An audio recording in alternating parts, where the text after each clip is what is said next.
Hey everybody, what's going on? Welcome to an all-new Talkin Movies. I'm your host, the real Geno Reynolds, and today we're going to be talking about the type of movie that I get bored talking about because it's one of those sequels that is so formulaic, it's pretty much just like the other movies before it.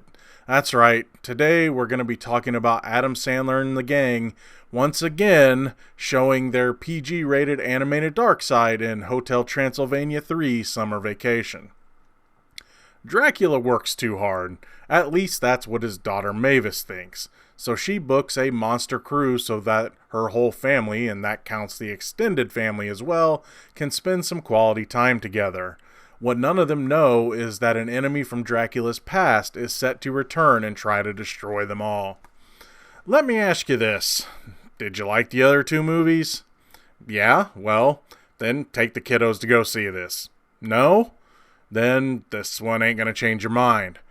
I know that this is a simplistic way to put it, but this was the case with the second movie in the series, and it still rings true with the third installment. I thought the other two movies were decent to okay. I didn't love them, but I didn't think they were bat guano either. For every bit of charm that they had, they also did a lot of tired formulaic things that a lot of kids' movies do nowadays, such as the big music and/or dance number at the end. You know the ones I'm talking about.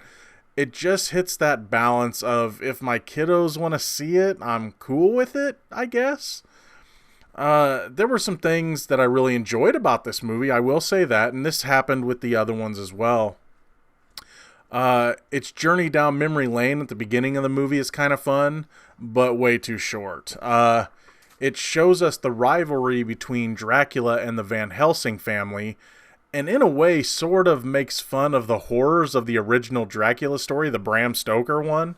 It turns a bitter blood feud into a Looney Tunes Wile E. Coyote super genius style of battle. As a parent, the jokes involving the couple of Wayne and Wanda, the werewolves, dropping off their kids at a daycare and then having no idea how to handle the sudden freedom, that's pretty funny. And also my favorite part of the movie, which it's near the beginning, so that's kind of unfortunate. I also thought that the stuff involving the Gremlin Airlines was hilarious. They even make reference to the William Shatner Twilight Zone episode, Nightmare at 20,000 Feet.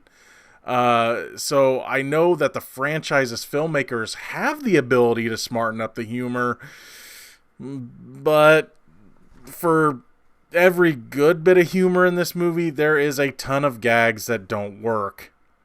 The jokes were either played out since the first movie, like the "I don't say blah blah blah," you know the one I'm talking about, or they get repetitive with the use of like potty humor and physical comedy. While that stuff can be effective if used properly, when you go to the well too many times with, say, fart jokes, for example, it just gets old.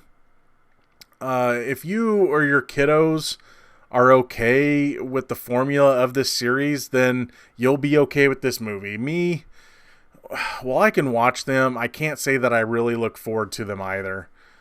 While I'm cool with my boys watching them, I'm not gonna really make an effort to take them to the theater to see it. They can wait for home release. I will say this, though.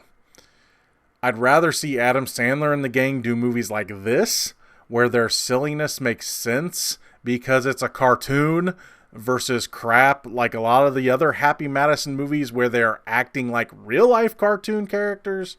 So yeah, if I got a choice, as a movie fan and a movie critic, I have to pick my battles.